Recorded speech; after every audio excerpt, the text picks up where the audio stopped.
O'zbekiston Yozuvchilar uyushmasi a'zosi, taniqli shoira, dilbar shaxs Farida Afrozning tanlangan asarlari hamda Shuur nomli kitobi mamlakatimizdagi yangi bunyod etilgan davlatimiz rahbari tashabbuslari bilan qadr rostlagan, hayratlanarli darajada dunyo ahlining gaplarini eshityapmiz. Islom sivilizatsiya markazida bo'layotgani bu o'zining hikmatiga ega. Boisi Farida Afroz she'riyati bevosita diniy, dunyoviy bir ruhiy bir kechinmalardan bilan iborat. Har bitta satrida hikmat bor. Mana shunday bir go'zal shoirani, mana shunday go'zal she'riyatni Islom sivilizatsiya markazida bo'lishi ochiq ijodkor sifatida Farida Afrozni zamondoshi, ukasi, shogirdi sifatida ochig'i juda quvontirdi.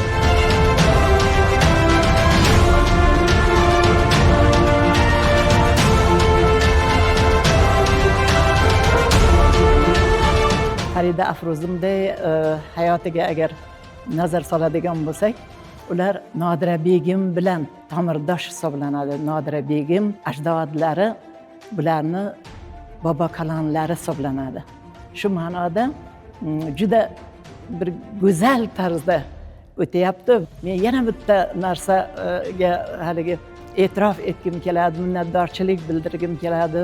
Muhtaram prezidentimizni mana shunday go'zal koshonalarni qurib berganlari-yu va bu saroylardan biz ma'rifat ahlini ham, ya'ni adabiyot ahlini ham bahramand bo'layotganligi bizni cheksiz quvontiryapti. Bu bugungi bizni birinchi tadbirimiz va ishonamanki, bundan keyingi tadbirlar ham ana shu kashonalarda, shunday ma'rifatli joylarda davom etadi degan umiddaman.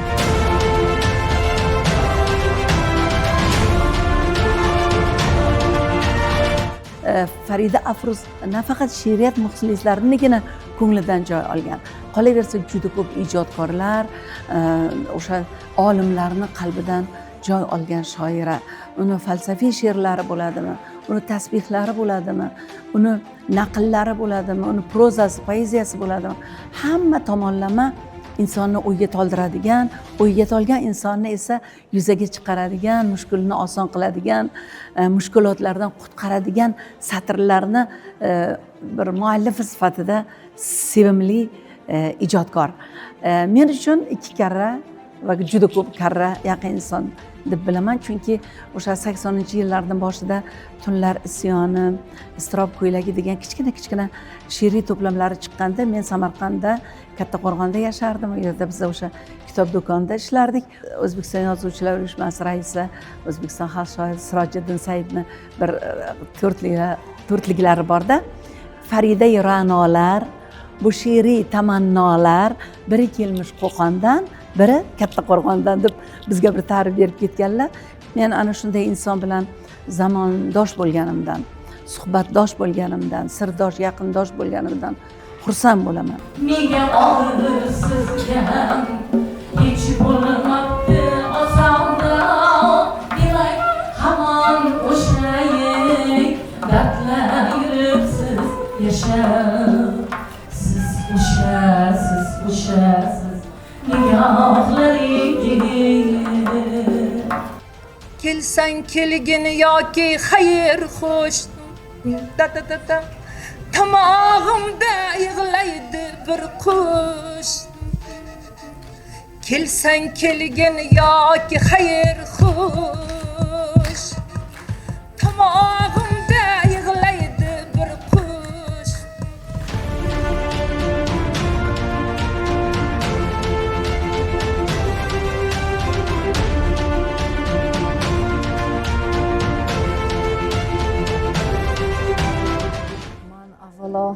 Islom sivilizatsiya markaziga birinchi gal kelganimda shunday hayratlandimki, shunaqangi g'ururlandim. Biz qayerlarga borib yuribmiz? Biz Fransiyalarga borib, Pitserlarga borib, qaytlarga borib nimalarni tomosha qilib yuribmiz dedim.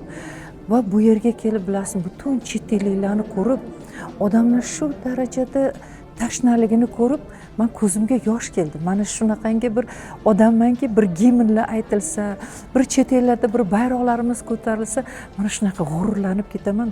Har gal ko'zimga yosh keladi. Mana bugun Farida Afruzni mana shu kitob taqdimotlari munosabati bilan mana shu markazga yana tashrif buyurgan ekanman.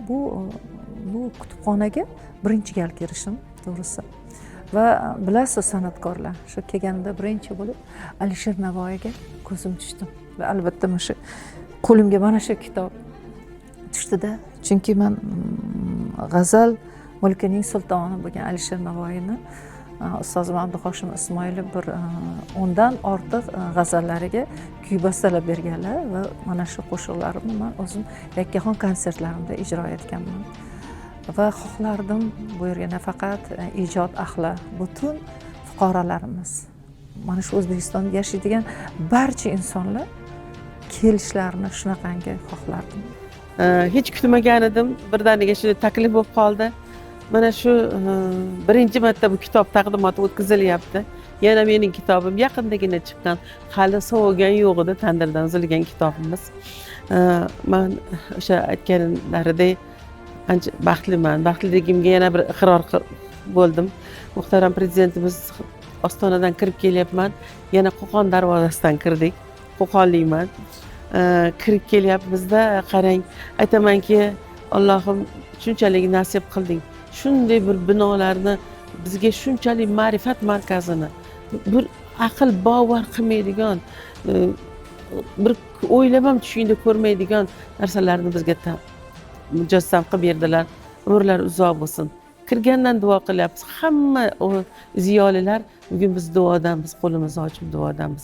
Qalbimizdan biz shukr aytamiz. Biz ming marta rozimiz prezidentimizdan, yurtboshimizdan, chunki biz ziyolilarni, iste'dodlilarni ko'ryaptilar, e'zozlayaptilar, boshlariga ko'taryaptilar.